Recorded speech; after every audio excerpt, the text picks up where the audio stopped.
आपको नज़र आ रहा है स्टेडियम। बेसिकली यहाँ पर तमाम गेस्ट देखने वाले यहाँ पर बैठा करेंगे और यहाँ पर इंटरनेशनल मैचेस जो है अब आइंदा से हुआ करेंगे। कोई आम नहीं बल्कि दुनिया का सबसे बेहतरीन टेबल बनाया गया है। इसकी लाइफ टाइम गारंटी है।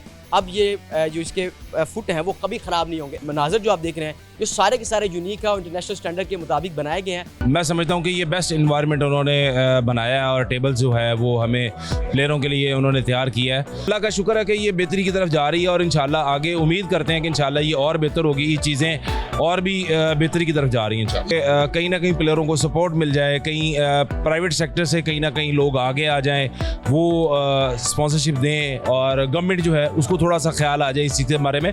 तो हमारे पास टैलेंट इतना ज़्यादा है कि मैं समझता हूँ कि पाकिस्तान बहुत सारे मेडल जीतेगा इंशाल्लाह।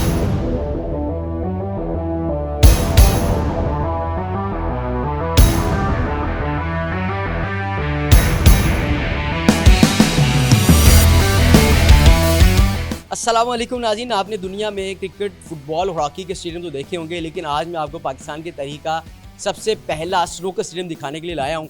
और ये पाकिस्तान की तारीख में पहली बार स्नूकर स्टेडियम जो है बनाया गया है, जहाँ पर नेशनल और इंटरनेशनल मैचेस अब खेले जाएंगे। और जो टेबल मेरे सामने आप देख रहे हैं कोई आम नहीं बल्कि दुनिया का सबसे बेहतरीन टेबल बनाया गया है। इसके कुशन जो आप देख रहे हैं, स्नूकर की तारीख में पहली बार एल्युमिनियम के बॉर्डर जो हैं वो इसके इस्तेमाल किए गए हैं। और इसके साथ साथ जो इसके फुट हैं, जो इसके स्टेप हैं, वो दुनिया में पहली बार प्लास्टिक के इस्तेमाल किए गए हैं। और ये कहा ही जाता है कि प्लास्टिक के इस्तेमाल करने की पीछे वजह ये है कि जो लकड़ी के जो इसके पाउंड पहले इस्तेमाल किए जाते थे, इसके जो पाए जो इस्तेमाल किए जाते थे वो ख़राब हो जाते थे वक्त के साथ साथ, लेकिन अब इसकी लाइफ टाइम गारंटी है।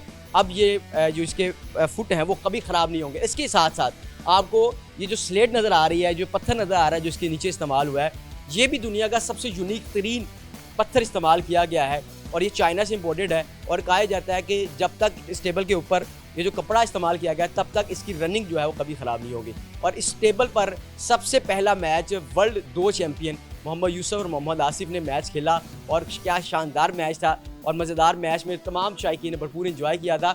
और इस टेबल ये जो आपको नज़र आ रहा है स्टेडियम, बेसिकली यहाँ पर तमाम गेस्ट देखने वाले यहाँ पर बैठा करेंगे और यहाँ पर इंटरनेशनल मैचेस जो है अब आइंदा से हुआ करेंगे। और ये इंटरनेशनली अप्रूव हो चुका हुआ है ये टेबल भी और ये स्टेडियम भी। और अब मुस्तकबिल में आपको इंटरनेशनल प्लेयर्स यहाँ पर खेलते हुए नज़र आएंगे और आने वाले वक्तों में स्नूकर को जो है भरपूर पजीराई मिलेगी और उसको फ़रोग मिल हासिल होगा। और ये तमाम जो स्टेडियम के मनाजर जो आप देख रहे हैं ये सारे के सारे यूनिक है और इंटरनेशनल स्टैंडर्ड के मुताबिक बनाए गए हैं।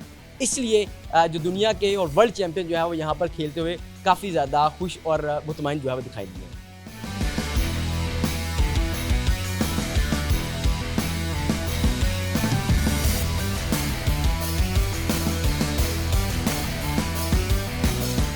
दिन में 7-8 घंटे प्रैक्टिस करनी पड़ती है और कर रहे हैं। 6 बार चैंपियनशिप जीतने के बाद भी अगर इस तरह की पोजीशन रहती है ना, फिर हम किसी और गेम में किसी और काम में अपने आप को डालें। पहली बार ये मुझे वज़ीर आज़म ने मुझे बुला के 25 लाख, उसके अलावा अभी तक तो मुझे कुछ नहीं मिला।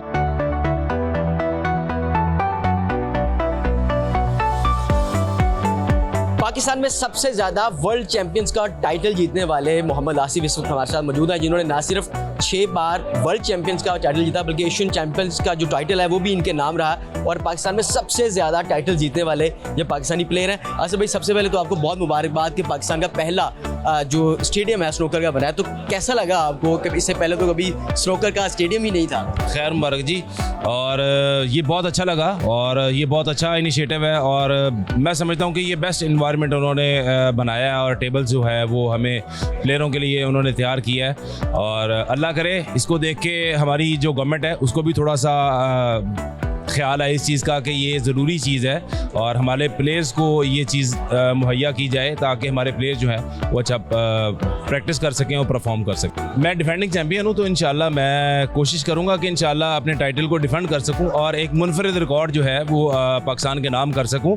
ये मेरी कोशिश है और देखते हैं, अल्लाह करे। हम प्रैक्टिस कर रहे हैं और अच्छी प्रैक्टिस में हूँ अल्हम्दुलिल्लाह। और दिन में 7-8 घंटे एवरीडे प्रैक्टिस करनी पड़ती है और कर रहे हैं। तो इंशाल्लाह मुझे उम्मीद है कि अच्छे रिजल्ट आएंगे और इंशाल्लाह नेक्स्ट टाइम जो है वो दोबारा से पाकिस्तान जीत जाए। आसिफ भाई, एक बड़ी अनयूजुअल सी चीज़ जो हमें देखने को मिलती है अक्सर स्नूकर क्लब में, तो जो नौजवान है बड़ी तादाद में जुआ खेलते हैं और वक्त ज़ाया करते हैं, उनको क्या मैसेज देंगे आप? देखिए, मैं समझता हूँ कि ये एक अवेयरनेस की बात है। पहले अवेयरनेस नहीं थी लोगों को, स्नूकर को बेसिकली सिर्फ एक ही नज़र से देखा जाता था। पिछले 13 साल से अल्हम्दुलिल्लाह मैं इस चीज़ पे काम कर रहा हूँ और मैं समझता हूँ कि अल्हम्दुलिल्लाह के 90% जो है ये चीज़ ख़त्म हो चुकी है। लेकिन अभी भी जो 1% है उसको भी मैं समझता हूँ कि थोड़ा सा बढ़ा चढ़ा के दिखाया जाता है, बात की जाती है। तो अल्लाह का शुक्र है कि ये बेहतरी की तरफ जा रही है और इंशाल्लाह आगे उम्मीद करते हैं कि इंशाल्लाह ये और बेहतर होगी, ये चीज़ें और भी बेहतरी की तरफ जा रही हैं इंशाल्लाह। ये पाकिस्तान में फ्यूचर का रोशन होना, तो अगर 6 बार वर्ल्ड चैम्पियनशिप जीतने के बाद भी मैं समझता हूँ कि लोग देख के कहीं ना कहीं, मैं नहीं कहता ये, लेकिन अब लोग भी कहना शुरू हो गए इस चीज़ के बारे में कि यार 6 बार चैम्पियनशिप जीतने के बाद भी अगर इस तरह की पोजीशन रहती है ना, तो मेरा ख्याल है कि फिर हम किसी और गेम में, किसी और काम में अपने आप को डालें। मैं समझता हूँ कि बहुत सारे प्लेयरों ने शायद स्नूकर छोड़ी भी है, हमारे बहुत सारे प्लेयरों ने ऐसे ने कि वो अपनी सर्वाइवल जो है उनके पास नहीं था, उनको फैमिली को भी सपोर्ट करना है, ख़ुद गेम भी खेलना है, गेम के लिए भी टाइम निकालना है, तो ये सारी चीज़ें बड़ा मुश्किल हो रही हैं। तो टैलेंट तो है हमारे पास में, इसमें कोई कमी नहीं है हमारे पास, कभी भी ना थी और ना होगी। लेकिन ये अगर मैं समझता हूँ कि कहीं ना कहीं प्लेयरों को सपोर्ट मिल जाए, कहीं प्राइवेट सेक्टर से कहीं ना कहीं लोग आगे आ जाएं, वो स्पॉन्सरशिप दें और गवर्नमेंट जो है उसको थोड़ा सा ख्याल आ जाए इस चीज़ के बारे में, तो हमारे पास टैलेंट इतना ज़्यादा है कि मैं समझता हूँ कि पाकिस्तान बहुत सारे मेडल जीतेगा इंशाल्लाह। क्या आपको माली तौर पर सपोर्ट मिली अभी तक गवर्नमेंट?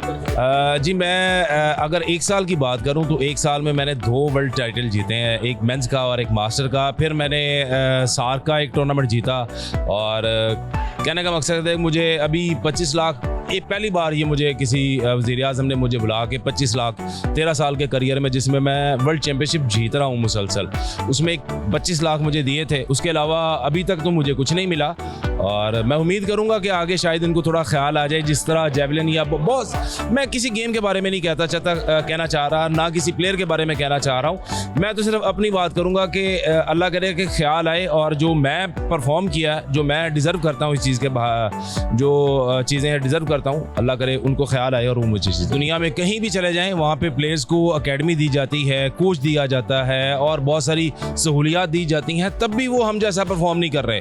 तो अल्हम्दुलिल्लाह कि हम इतने नामुसाइब हालात में भी हम अल्हम्दुलिल्लाह पाकिस्तान के लिए परफॉर्म कर रहे हैं और पाकिस्तान के लिए बहुत सारे टाइटल जीत रहे हैं। तो इस तरह हमें ज़्यादा लंबा टाइम नहीं चलेगा। आने वाली जो जनरेशन है, मैं समझता हूँ कि उसको स्पोर्ट्स की तरफ राग़ब करना ही काफ़ी मुश्किल है। तो अगर एकेडमी भी नहीं होगी तो वो कैसे आएंगे इस गेम में? तो एकेडमियों का होना बहुत ज़रूरी है। मैं नहीं कहता कि हर जगह पे एकेडमी बन जाए, लाहौर में बन जाए, इस्लामाबाद में बन जाए, कराची में बन जाए, मेरे अपने शहर फैसलाबाद में बने, ताकि हम वहाँ पे लोगों को सिखा सकें, जो शौक़ रखने वाले हैं उनको कहीं ना कहीं इस चीज़ का फ़ायदा हो सके। Thank you.